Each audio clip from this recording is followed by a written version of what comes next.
This is Lisa from Mobile Tech Review, and today we're going to do a smartphone comparison smackdown between Samsung's two highest-end Android smartphones, the Samsung Galaxy Note on the left and the Samsung Galaxy Nexus on the right. So here we have two Samsung high-end smartphones. This is the Samsung Galaxy Note on the left, and this is the Samsung Galaxy Nexus on the right. This is the Verizon version. We've done video reviews of both versions, and we've done a written review of the Verizon version of the Galaxy Nexus, and we're going to talk about both of them, even though we just have the Verizon version here.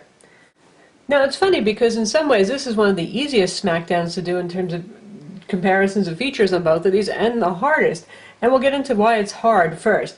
First off, for those of you who are in the US, our home market, a carrier actually offers this phone, the Verizon Galaxy Nexus, made by Samsung, whereas the Note is only available from importers right now, which means it's going to be expensive. It does have AT&T 3G and 4G HSPA plus 21 megabit per second, so it works great on AT&T, even though you're not going to be getting it direct from the carrier, but that expense is an issue. Now, for those of you who are overseas, you have an HSPA plus version of both of these phones available, and they're priced about the same with or without contract, so there it's really even a harder decision. Right now, obviously, there's an economic decision involved with the US, unless AT&T does pick the Galaxy Note up, and it has passed through the FCC recently, so there is hope there. The Verizon Galaxy Nexus is $299 with a contract, and it is $649 if you're not eligible for a contract extension. If you want to get the Galaxy Note from an importer, it's about $700, no contract required there, it's unlocked, you can use any carrier's SIM in it, and that's also about the same price as the import version of the Samsung Galaxy Nexus with HSPA+. So again, for those of you who have the money to spend and you're technophiles who like to get the latest and greatest in smartphones, both the Galaxy Note and the GSM HSPA+ version of the Galaxy Nexus are going to cost you about the same. The other big difference is obviously the size. The Samsung Galaxy Nexus is already a pretty large phone. It has a 4.65-inch display. Well, the Galaxy Note is, a whole lot bigger. As you can see just from looking at it right here, this is a 5.3-inch display. So while it's actually thinner than the Samsung Galaxy Nexus, it's obviously got a bigger footprint. So if you already think that phones are getting too large and that 4.5 inch is kind of annoying, this is not the phone for you. So that's going to be the caveat throughout this. If you really don't want something that's about the size of a really small tablet, the Galaxy Note isn't for you. Now here's the last point to make. The Samsung Galaxy Nexus is a big deal because it's the first phone to run Ice Cream Sandwich, Android OS 4.0. It isn't just that it's the first, it's also going to be the first, generally speaking, to get OS updates. The Nexus line from Google is a pure Google phone, and that means there's no real carrier customizations per se, though Verizon does a few teeny things with their version, but not too much to talk about. And there's no manufacturer customization. So beyond that, you get pure vanilla Android experience here, and for those of you who are purists and don't want overlays and things that might slow down your phone, that can be important along with those quick OS updates. The general importance of getting Ice Cream Sandwich first, well, in a couple of months it's not going to matter so much because the Note is also going to get Ice Cream Sandwich. But it won't get the vanilla version, it's going to get the touch-wizified version. So that means that some of the UI changes that are present in Ice Cream Sandwich here, the new look, you can see how this looks almost like honeycomb for tablets in some ways, and you've got the task switcher down here, all sorts of neat stuff.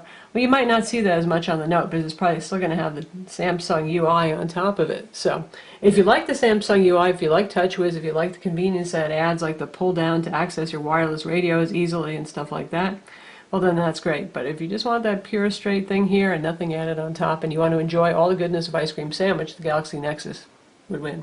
Once we move beyond that software factor, it's kind of a slaughter. Honestly, the Samsung Galaxy Note just trounces the Galaxy Nexus. Galaxy Nexus is a nice high-end phone, and typical of the Nexus line, it has good specs, but it's not bleeding-edge kind of stuff at all. You have a 1.2 gigahertz TI OMAP dual-core CPU, which is a great CPU for porting Ice Cream Sandwich, and it looks like all the first devices to get Ice Cream Sandwich are going to be running on that CPU. And this has Samsung's famous Exynos CPU running at so far the highest clock speed, 1.4 gigahertz dual core. That is just the fastest CPU there is right now. We're not seeing it paired with LTE radios. There's probably some issue in engineering with pairing that up with an LTE radio. So things like the Samsung Galaxy S2 Skyrocket, for example, could have started life with an Exynos as the other Galaxy S2s did, but they moved over to a Snapdragon when AT&T wanted to put that LTE radio in there. So that's perhaps an issue holding this guy back from having LTE, and we don't know if the AT&T version will or will not, but it is just wildly faster. How much faster? Well, in terms of synthetic benchmarks, we really can't use Quadrant because Quadrant doesn't seem to work correctly on Ice Cream Sandwich. At least we can assume, because it only got a 1459, the Samsung Galaxy Nexus and Quadrant. But to give you an idea, for those of you who are familiar with Quadrant numbers, it scored just short of 4100 on Quadrant, which is pretty much an all-time high for any device. When we're looking at LinPack, we got 75 on the Galaxy Nexus, and we got 105 for the multi-thread test on the Samsung Galaxy Note. It's the first time I've seen a triple-digit number in LinPack, and higher numbers are indeed better there. For Antutu benchmark, we're getting closer. The Galaxy Nexus scored 5985, and the Galaxy Note scored 6468, so almost 500 points faster on that one. And SunSpider JavaScript, they both do very well. The Galaxy Note got a 1920 versus the Galaxy Nexus getting a 2175, and in that test, lower numbers are better. So in terms of synthetic speed, well, the Galaxy Note just blows away the Samsung Galaxy Nexus. And that's even more impressive because it's pushing a few more pixels around, and that moves into the display. Both of these obviously have large displays. This is a 5.3-inch 1280 by 800 display. That's the same resolution found in 10-inch Android Honeycomb tablets. And the Galaxy Nexus has a 720p display, which is also very good. It's 1280 by 720 pixels. They're both Super AMOLED. They call the Note a Super AMOLED HD display. And they're not Super AMOLED Plus because Samsung can't manufacture displays at that size and high resolution yet in Super AMOLED Plus. That means underlying here, there's a pentile matrix in both. How do they look in person? Well, they're both really, really lovely displays. The Galaxy Note, though, has even brighter and richer colors. I mean, Samsung already really just boosts those colors a lot, but definitely you can see it even here that the colors are super duper pop. The first time I saw the Note, that really stood out to me as being above most phones that are on the market right now, if not all phones. Galaxy Nexus isn't bad, and it's pretty neat. It has that contour display, just like the Nexus S. And it's a subtle thing, but it feels really good against your face. Does this have Gorilla Glass? It doesn't seem like it does. Google's not saying that it does, nor Samsung. The Galaxy Note does. The other nifty trick here is with the Galaxy Note, this is a dual digitizer. This is a Wacom digitizer, and those of you who've used Windows tablets knows what that means. It's both capacitive multi-touch, and it works with an active digitizer pen, and we'll whip that out now. So here's the stylus that's included with a Note, and it fits into this little hole right here. So you do have a place to carry it, thankfully. And this is not a capacitive stylus, which is pretty imprecise and not so great for writing and drawing. This is an actual active stylus, and you can use it for navigating around and doing things like that, but you can also use it for drawing and writing, which is really pretty cool, especially given the size of this. It's actually good enough to be used as a small sketch pad and for taking notes. So here we are on another Note, and you can see I'm drawing with the pen, and in fact there's even pressure sensitivity. And Samsung has an SDK, so other applications can use it if they want to add pressure sensitivity. So very handy for handwritten notes, obviously very good for note-taking and for drawing, and kind of one of those next step ahead features for smartphones, definitely. Now, a few moments ago we were talking about performance and speed and synthetic benchmarks. Now, synthetic benchmarks are one thing, but experiential speed is another. Both of these guys are awesome at playing 1080p video, handling YouTube streaming content, and playing games. But I can tell you one thing, that Ice Cream Sandwich is definitely quicker, and when you don't have that TouchWiz overlay, just navigating the device is very quick. This is very responsive. You get that nice little graphical effect here. And sometimes I notice a teeny bit of lag here, which is really surprising given the fact that it's a very fast phone. Now it's fine moving around back and forth right here, but just once in a while I'll notice a little bit of lag. So though this may be a phone that has more horsepower and benchmarks more quickly, keep in mind that TouchWiz can slow things down a bit. How about speed in terms of web browsing performance? Well, obviously Verizon's going to have the advantage here because they have LTE, and we do have 2 bars of LTE right now. We're on AT&T's HSPA Plus network on the Note, so we're going to test not just the browser rendering speed, but also the network speed by trying to load our homepage, which is a full HTML site, simultaneously on both devices. And here we go.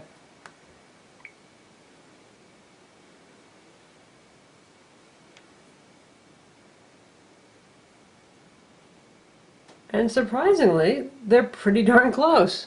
That's interesting because Verizon's LTE network, on average, even with just a moderate signal like we have, we're getting a 15 megabit down versus only about 6 on HSPA Plus on AT&T. But after a certain point, enough data speed is enough data speed, obviously, to download a web page, even a full HTML web page. In terms of the viewing experience, you can see you do get some more pixels over here, but also text is a little bit larger, not a whole lot, but it can make a difference in terms of readability. In terms of responsiveness or pinch zooming, they're both very fast and responsive. But this is a more tablet-like experience, obviously, for web browsing. And now we're going to do a video playback comparison. We're going to play the same 1080p high-profile MPEG-4 trailer on both of these.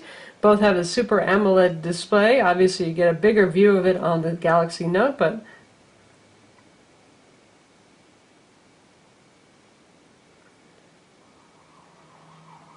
didn't hit start at quite the same time, but you get the idea.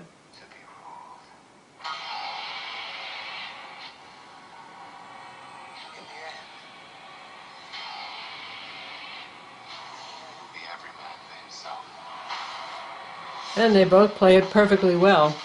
The Galaxy Note has a louder speaker, it is a bigger phone, so, well, that's only fair. What do we do? And they both look great. Of course, there's nothing like watching a movie on a 5.3-inch display. There was, And yes, both of these big bad boys are phones. So how about phone quality? Excellent on both of these devices. I should say all three. The Samsung Verizon Galaxy Nexus is one of the best voice phones that we've ever heard in terms of call clarity and fullness for both incoming and outgoing voice. Likewise, the GSM version that's available overseas has great call quality, and also the Samsung Galaxy Note. The same thing can be said. Samsung with their Galaxy S2 line of phones this year has really done a bang-up job with call quality, and they're both equally good for voice calls. And thankfully, since they're both large phones, they work with Bluetooth car kits, headsets, you name it. So you don't actually have to hold them against your head if you don't want to. Lastly, cameras. The Galaxy Nexus has a 5-megapixel rear main camera. They both have front video chat cameras. And the Galaxy Note has the typical Samsung Galaxy S2 8-megapixel camera. And yes, it does have more pixels and it is higher quality.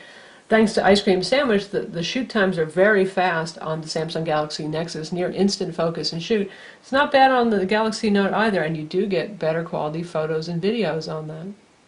And to finish off our comparison, the Galaxy Note has 16 gigs of internal storage and it has a micro SD card slot. Nexus phones, since the Nexus S do not have expansion slots, happily the Verizon version, they up the storage to 32 gigs of internal storage. It's not expandable.